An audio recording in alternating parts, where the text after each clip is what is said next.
and black smoke stains on the outside walls. The dilapidated health system in Romania has struggled to cope with the coronavirus emergency. World News from the BBC. The outgoing Lebanese Prime Minister Hassan Diab has condemned protesters who staged a fourth night of violent unrest in Tripoli as criminals who should be arrested one by one. The municipality building in Tripoli was set on fire as security forces fired tear gas at protesters throwing petrol bombs. The violence escalated after a funeral for a man who died after being shot on Wednesday night.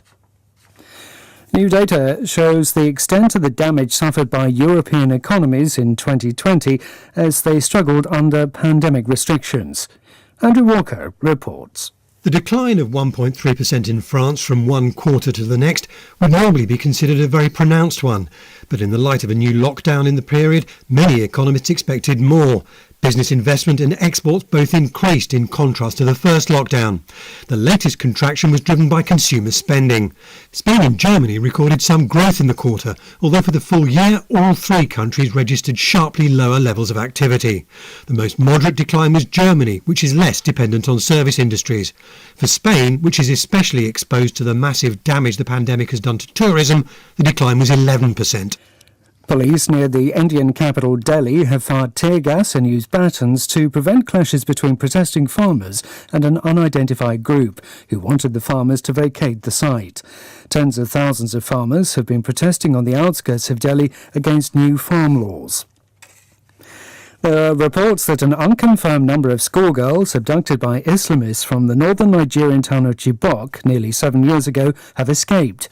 The father of a former pupil has told the BBC that he has spoken with his daughter. She confirmed she had fled during fighting, along with captives from Chibok and elsewhere. Boko Haram kidnapped nearly 300 schoolgirls from Chibok in 2014. BBC News. 天天在一起，天天用心听，听见台北的声音。FM 93.1幸福永远属于你。公民总主笔，方恩格时间。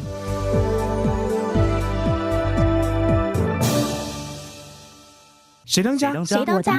谁当家？你当家？谁当家？谁当家？谁当家？当家？我当家？你当家？我当家？我当家？到底谁当家？你来当家。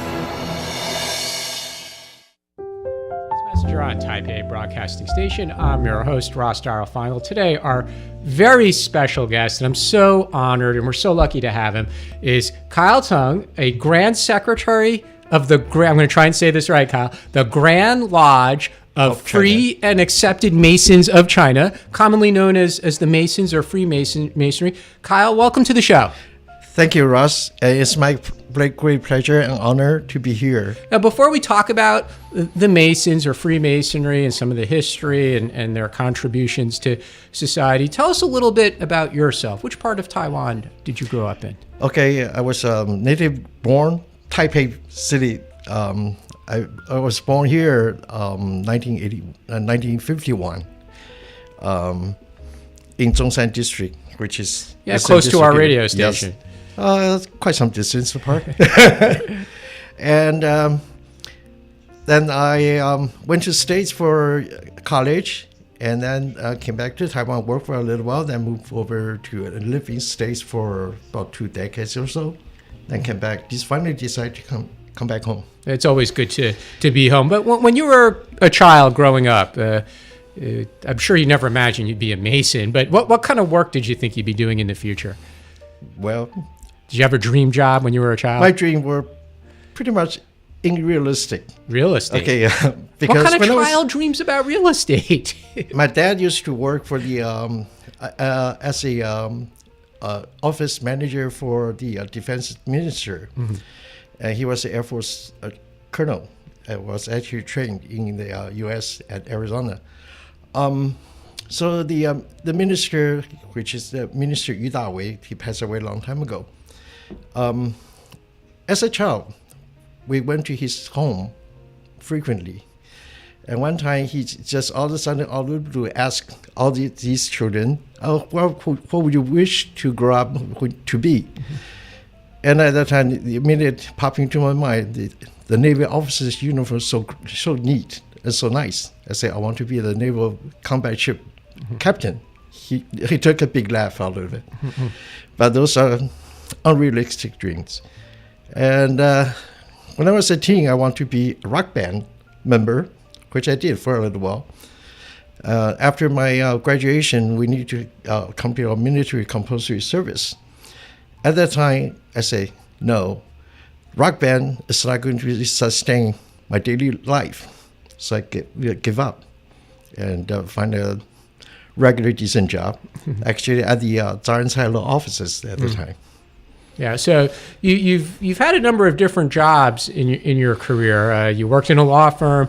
You've worked in some manufacturing, what we often call traditional manufacturing, import, export of different kinds of products. At one time, I worked for the American buying office for garment business. At the time, the exchange rate was 32 to $1 US. And if you remember, in probably 1980, late 88, the exchange rate jumped from 32 down to 26, I believe. And there's no way that we can ship any merchandise out. So we closed down the branch office. At the time, I also met my ex-wife. So finally decided I want to go to the States. So you've seen a lot of changes in the Taiwan economy during your business career, and being a leadership of the Masons, you get to interact with a lot of people from different companies, different industries, different ages. When you look back on your varied experiences, what's the biggest change you've noticed in Taiwan over the past, say, 30, 40 years? The biggest changes? Well, in the past, probably we were more focusing on as an OEM factory and just to manufacture goods and for the foreign buyers. And to that time, they were kind of lacking a long-term or overall vision that this is not going to be for good. And at that time, they lose their timing to start to developing some of their own products. And due to one fact, I think it's still happening today. The entrepreneurs in Taiwan doesn't really incline to do much of the R&D investments for their future. Well, take, for instance, education will be the investment for our children for their future. And they don't have that kind of concept in mind, unfortunately. And how do you approach that in your work with the Masons, though? I mean, how do you spread this message to your members, that they need to go out into society and encourage these kinds of positive changes, like in education reform? Well, these are the kind of the conversation we only discuss in our social gathering. And we don't talk about these kind of topics in our regular Masonic meetings.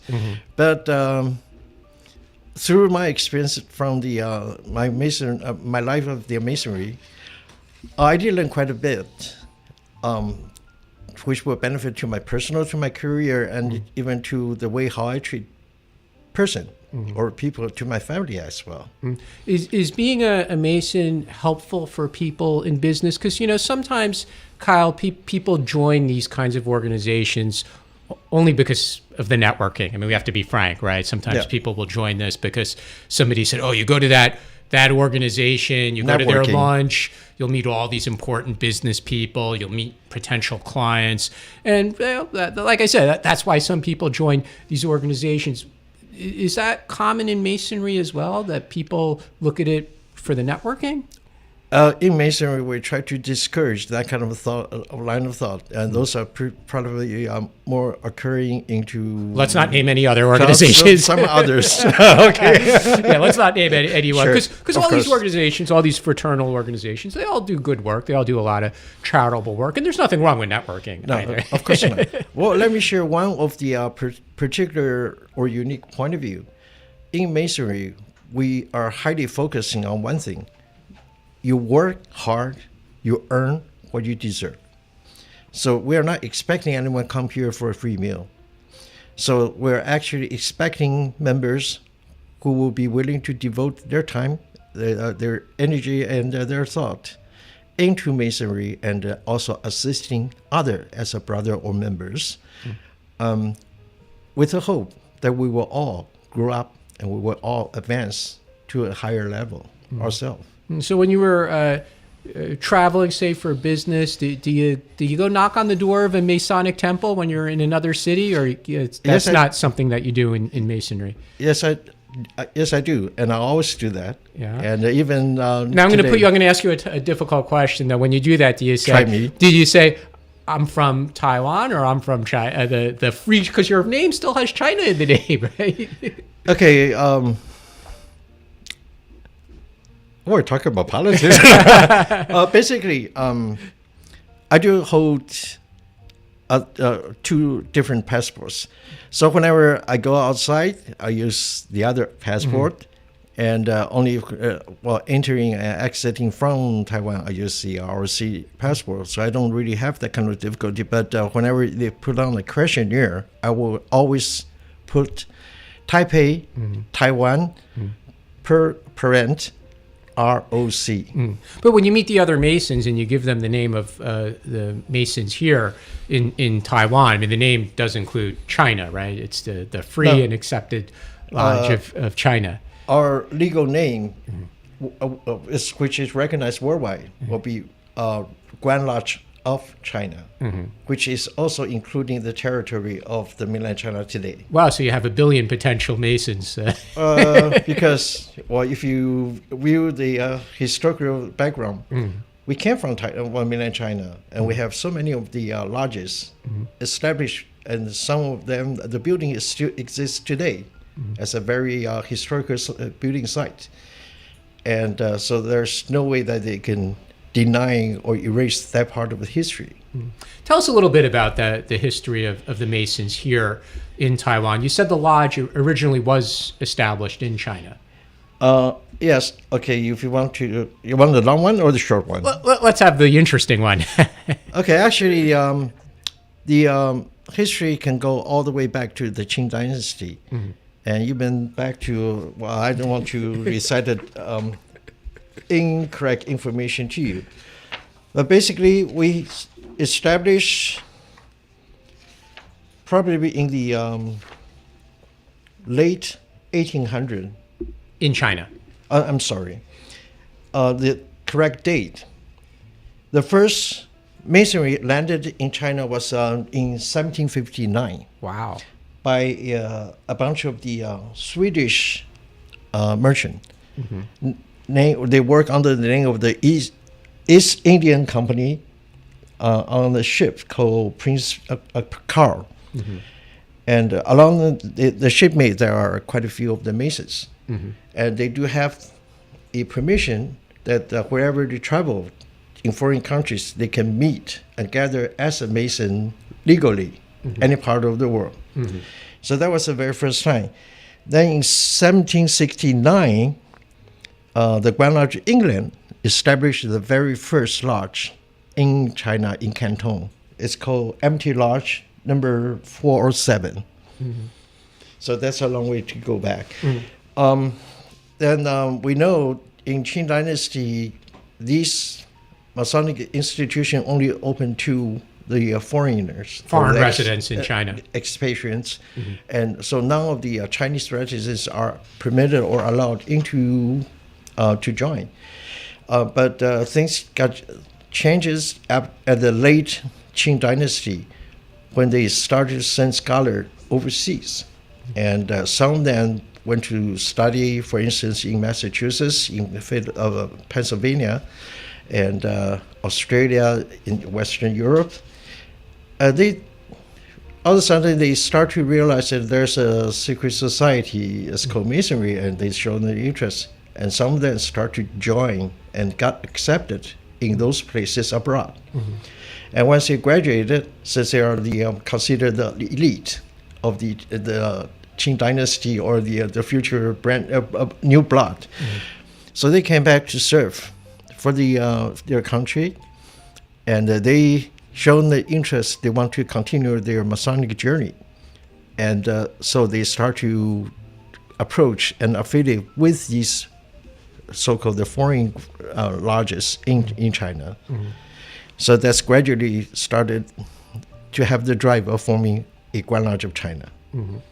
What was the original basis or reason why Masonry was formed in I believe it was in England, Western Europe? If we go back 300-400 years, why did men come together to form this organization? This is going to be a very, very long drag topic. If you really want to get an overall picture, you probably need to get an understanding about the origin of the Freemasonry, and also there are different time stage for the changes, and they can be divided into 3 major stages, and then it came to the latter part, which is as you mentioned, the Masonry in English Isles, and namely England, Scotland, and Ireland. The Masonry started long before the existence of the Guan Lodge of England, but they are now organized under one Guan Lodge, so they are basically operating individually. And only after 1777, it started to form the very first Guan Lodge, which is Guan Lodge of England. Then shortly after, within the same year, the Guan Lodge of Ireland started their own Guan Lodge. And then all of a sudden we have a so-called more like a Guan institution that can organize and to draw a plan for all the Blue Lodges, which in the past were you run your way and I run my show. And all of a sudden they start to form into a unified situation. And then all of a sudden it came to be well known worldwide. So, what were some of the activities? You said they became to be well known worldwide. But going back in time, 200, 300 years, what were the Mason lodges known for as far as activities? When people thought of the Masons historically, what kind of activities were they associated with? Okay, if you don't mind, may I draw all the way along back to a very, very long time ago? Sure.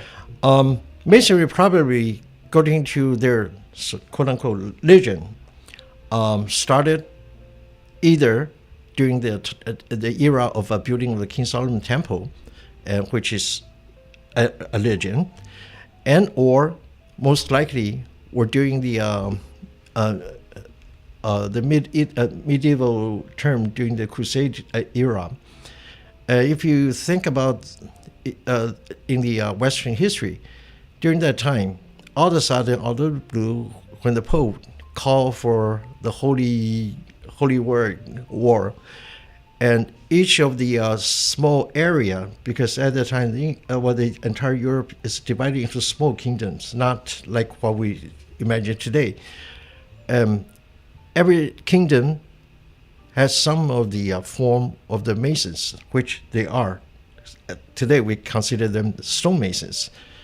They form into a well-organized team, and in part, they were the armed forces, and in part, they are aiding and assisting all the travelers all along from the Europe to Jerusalem, and assisting them, helping them, and guiding them, and also offer protection of their wealth. So these are forming out of the small Masons lodges, and when they work, they do carry their instrument for working. For instance, breaking the stone or cementing with the trowel. And on the other side, they carry a sword, which is protect themselves and protect their life, their wealth, and also protecting the others. So that's an aid and assist of the needed people.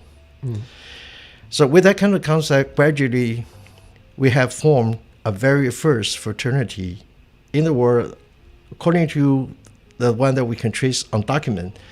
I believe that was in 1050 something, and it's called the Order of Knights of Jerusalem. And they're a well-organized team, and they have all the members all along on the way from Europe to Jerusalem. And with that kind of concept, after the end of the Kingdom of Jerusalem, all these knights and hospitaller came back to Europe again. But at the time, they started to keep themselves in a more low profile. But secretly, they still kept connection with any part of the country or area or region. And they have their form of ritual, they have their form of communication, and also they have their form of aid and assist each other for their career and for their education probably, and also for their health protection. It almost sounds like from the legend that you just shared with us that the history of the Masons were kind of blue-collar people who were stonemasons, and they weren't, because you didn't say that they were scholars or priests, highly educated people.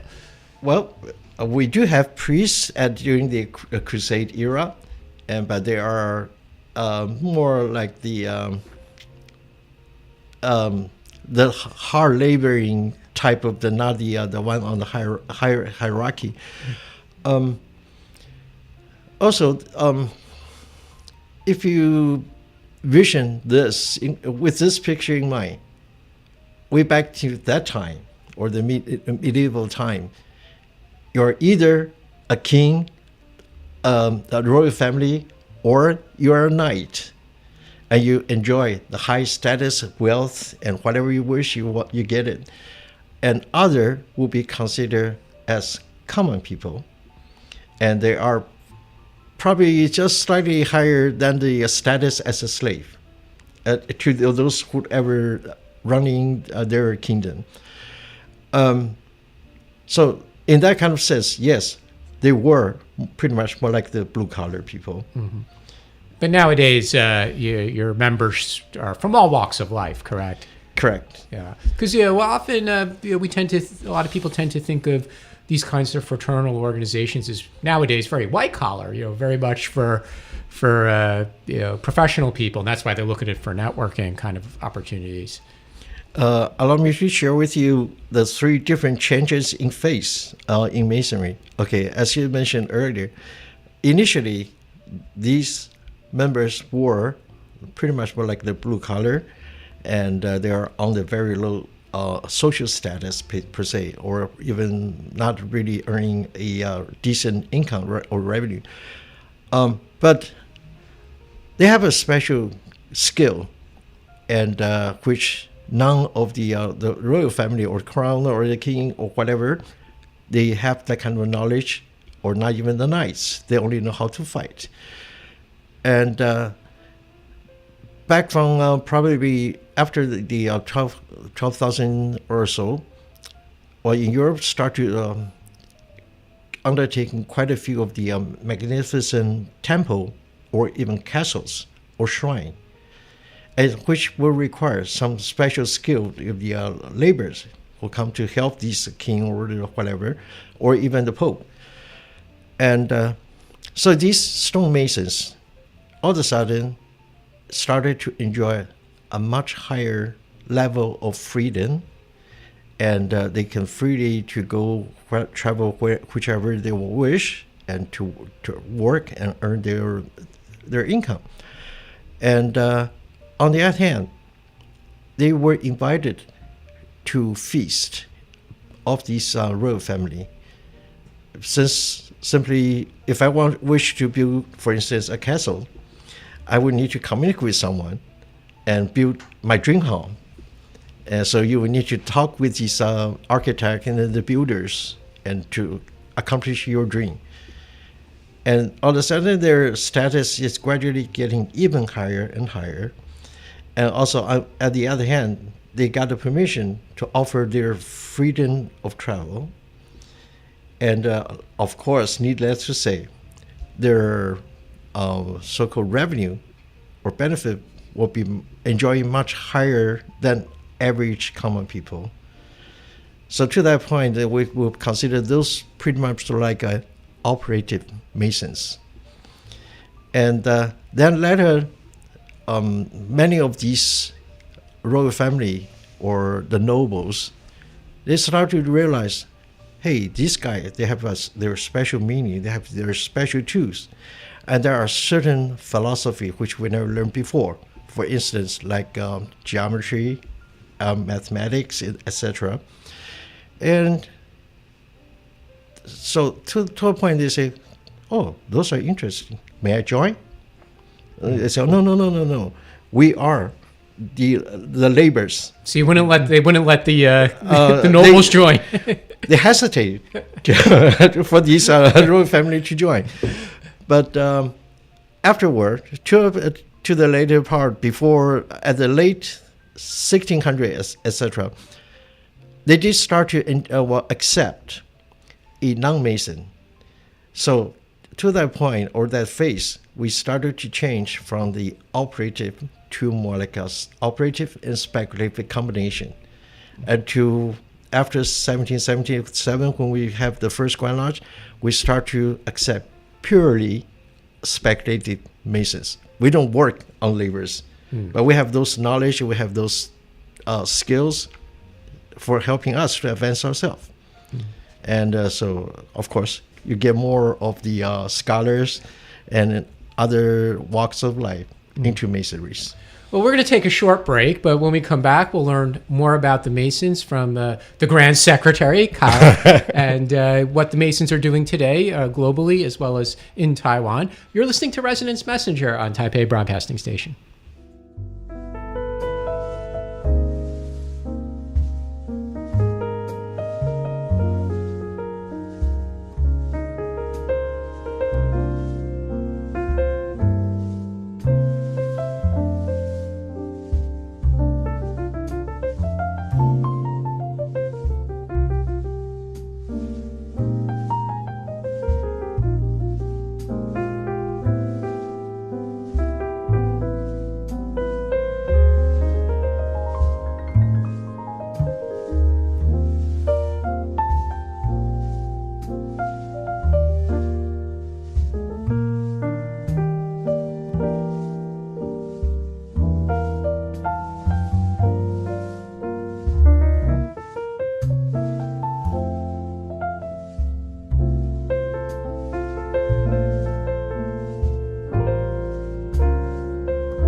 如有长照服务需求、长照特别扣除额问题，请拨打1966长照专线，5分钟内通话免付费。一通电话让长期照顾管理专员协助申请长期照顾服务及解答长期照顾特别扣除额相关问题。以上内容由台北市政府卫生局提供。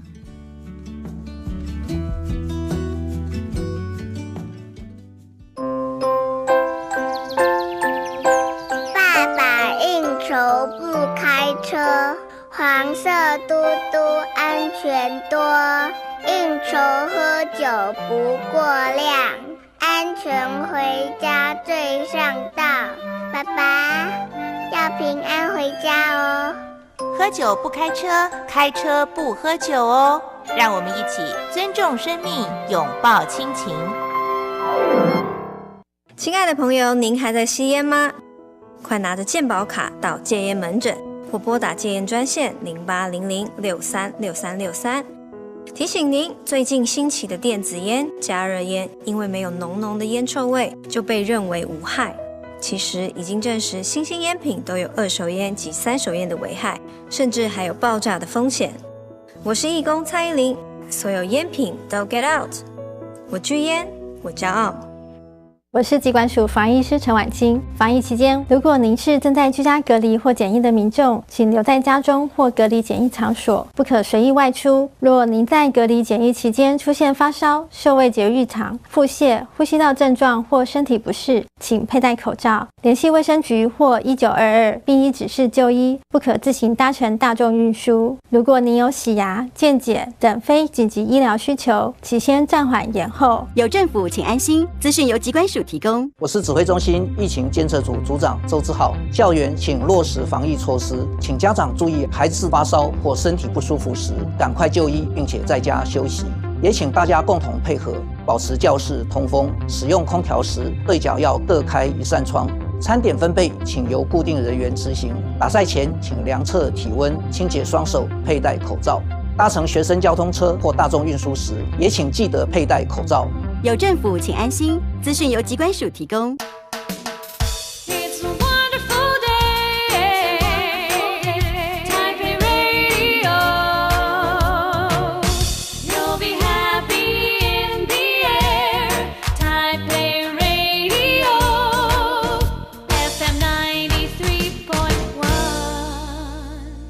谁当家？谁当家？谁当家？你当家？谁当家？谁当家？谁当家？谁当家？我当家。你当家？我当家。我当家。到底谁当家？你来当家。 Welcome back to Residence Messenger on Taipei Broadcasting Station with our guest, the Grand Secretary of the Masons in Taiwan, Kyle Tseng. Kyle, you were telling us before the break about these phases in the history. You said early on, the initial participants, they tended to actually be Masons, people who work with stone. And then over time, as their status in society in Europe, as they were building castles and other things for the nobles and the royals, their status started to rise. And then more prominent people started to join the Masons around the 18th century or so. What was the next phase in development of Masonry? The next phase, in England and Scotland, which is we consider the original of the modern Freemasons. They exist long time now, even since 1300 something, if I recall correctly, 1305. And then the very first Masonic building exists in Edinburgh, Scotland. That was built completed in 1599, I believe. And then we started to gradually collecting documents. We kept minutes. So prior to that, probably the chances we can only find certain score somewhere, and it might be rotten and unreadable. But ever since we have the form of the traceable lodges in stone buildings, we will be able to obtain historical factual information afterward. And that also start to draw more interest to the non-stone mason or non-operative masons, showing their interest, because first of all, the masonry, whoever in charge for building the great castle or cathedral, they gradually turn to be more wealthy, and they have enjoyed even much higher status. So the royal family would consider them to be one of us. But you guys kept your secrets, and you know more knowledge than we have been able to obtain through, for instance, the Roman Catholic Church or through other religious education. Then they start to show their interest about Masonry, and eventually down to the point, if I need to find that factual information, some of the royal families started to ask, may I join? And as I said earlier, at the early stage, the Mason brothers will hesitate. Should we take him or not? I mean, maybe he's a spy. We never know. But in 1599, in Scotland, we start to have document, and we start to keep minutes for Masonry. And also, in 1599, we started to take the non-Masons to join as a part of the member of the fraternity. And on document, which is factual information, July 3rd of 1634, we had the very first royal family got admitted and initiated into a Mason. Let's talk about how you came to be admitted and initiated. What did you know about the Masons before you joined them? Did you know anything about it? I know nothing about Masons. And what attracted you to join them? Okay, simply because after I came back from Maryland in 1983, and I got an offer to work here. My blood brother just recently initiated and became a Freemason. And when I came back, in about less than a month or so, he just asked me out of the blue, would you like to consider I being a Mason? So, would you like to be one? I said, what is it? He says, fraternity worldwide. And since I have prior knowledge about fraternity, well, you went to Maryland. Yeah, fraternity life is big in those American universities. The animal houses. Yeah, they're known for the partying. Yeah. So I said, yeah, of course. That's why I jumped into the wagon. Is that how it usually happens? That a Mason will ask someone, "Do you want to join?" Or is it usually the opposite way, that people come to the Masons and say, "Hey, I'm interested in joining"?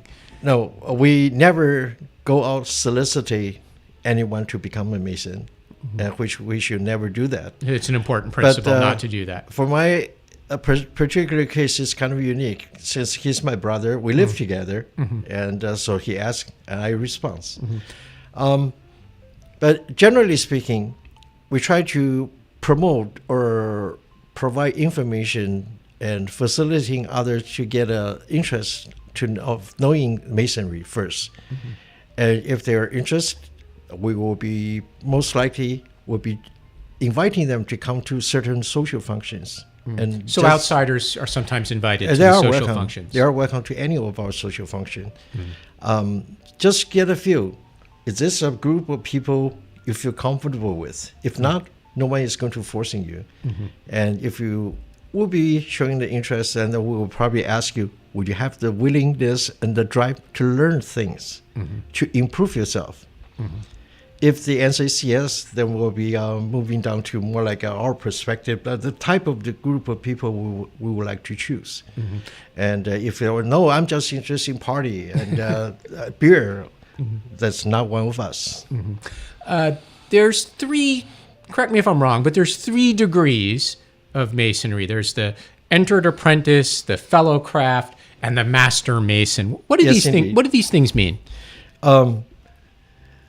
In a simple language, apprentice, basically you got initiated, then you come in here, start to learn the basic things. And then afterward, if you can prove you have learned our fundamental principles, then you can move along to the second phase, which is to learn how to apply that to your life, to your work, to your career, to whatever it is. But you still not maybe consider mastering what you have learned. Mm-hmm. But it's an opportunity for you to start to, what you could say, utilize what you learn and apply to your life. And also at that time, we're also on the side observing their improvement or the advancement. And once they have shown they're skillful or ready for the next phase on, then we'll be moving along to pretty much like a master mason, which is simply, as a master mason, you suppose you should be able to master your own life and master all of your personal relationship and master your point of view or perspective socially. Who makes this determination that when a brother, you say promoted, or he moves on from a apprentice to the fellow craft to a master mason? Is there a committee that makes this determination? Well, masonry is probably the most the earliest diplomatic society. Mm-hmm. We take votes. Okay. Oh, so it's a democratic society. Yes, pretty much. Take a vote. Yeah. So the master masons will vote whether or not someone's ready to become a master mason. Is that how it would work? Each of the stage we will have our vote onto the brother or candidate, mm-hmm. and as to are they truly prepared, mm-hmm. and are they ready to go mm-hmm. on, move on to the next phase. Is there a average number of years it takes a person to move from one phase to the next, or is every person is different? You want to talk about the olden time or the modern day? Well, the modern day. Okay, the modern day, whenever you're ready, we're ready. Mm-hmm.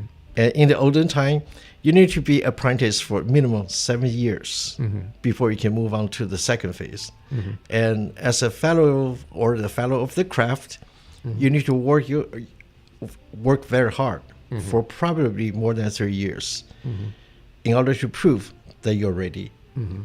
And as a master mason, once you became a master mason, basically that's taking your whole life to prove you are a master mason. Mm-hmm. So those are we're expecting you do truly work and you do apply what you're being taught, you have been learned into your real life. Mm.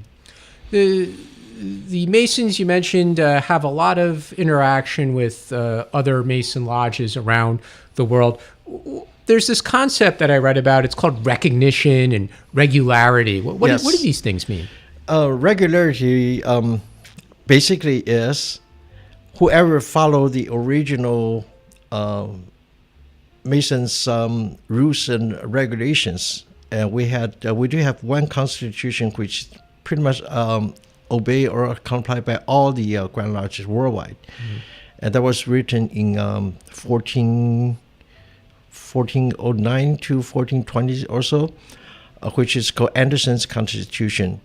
I'm sorry, that's the Regis manuscript that was on. And then in later 1728, when the Grand Lodge of England was organized, they rewrite into a so-called Anderson Constitution. There are some fundamental each and every Grand Lodge must follow. For instance, you must only take men, since we are fraternity, we are not a sorority. And secondly, that person must be a free person. And his application or his willingness to join must be out of his own free will. No one can force him or try to influence or convince him to become a member. And then lastly, he must have a religious belief. Doesn't matter which religion. Don't matter whichever the religion, so long as you have a good faith. Mm-hmm. And religion is basically trying to teach a person to be a better person mm-hmm. and to be a nice to your fellow man, to your neighbor, to your country. Is the expectation, though, that the person is active participant in their religion? For example, if they're a Christian, that they go to church every Sunday, or as long as they have a religious belief, that's sufficient? So long as he has a good faith in God, whichever the God that or the terminology in his own religion, we buy it. And for instance, take me for instance, I was baptized as a Catholic back in Seattle. I used to serve as the parish council for quite a number of years. But I also take the what you might call the sinner, the xiang for the 佛教, the Buddhism. I think basically it's only showing your own personal sincerity and respect. It doesn't do anything to change your belief or so. And tell us about the motto of the Masons, the within 4 seas all our brethren. What does that mean? Masonry, if you view in the past, even during the era of the Crusade, people travel, and when they go to foreign or strange countries, they are relying on certain people they can trust. So whom do you trust? Another fraternity institution or someone you don't even know. And so for Masonry, we are proud to say that wherever you travel, you will run into a group of Mason brothers in the non-communist country, of course. And you will be receiving with warm welcome, and they will treat you with sincerity, decency, and honesty. Are there any charitable activities in Taiwan that the Masons are publicly known for engaging in as a group? Yes. Mason is focusing on charity per se, but where our charity is not only limited to financial donation contribution. Throughout the past, in early part, probably from 1950 to 1970-ish, there are quite a few of because of the medical situation wasn't so well established in Taiwan, so there were quite a few of the crippled children. So our Guanler of China, or the member of the Chinese Freemason in China, we took the initiative to have the special fund specialized in assisting the crippled children. And then after the 70, there isn't much of the crippled children cases. And so we shipped that with our charity fund in alliances with what's the name of the hospital? The one in Zhongshan and Mingshan? Makai. To start out the foundation, which turned to be very successful even today. It's called the Burn Child Foundation, and we do tremendous financial aid and even free operations to those burn childs. And on the other hand, in the past 2 years or so, we start to shift on focusing on another type of the charity program, which is we in alliances with a private financial foundation, which is called 曹仲植基金会. We start to focusing on donating wheelchair for the needed, because some of them, they may not under the classification of the property line, and so they cannot get the financial assistance from the government. And on the other hand, since they have a very low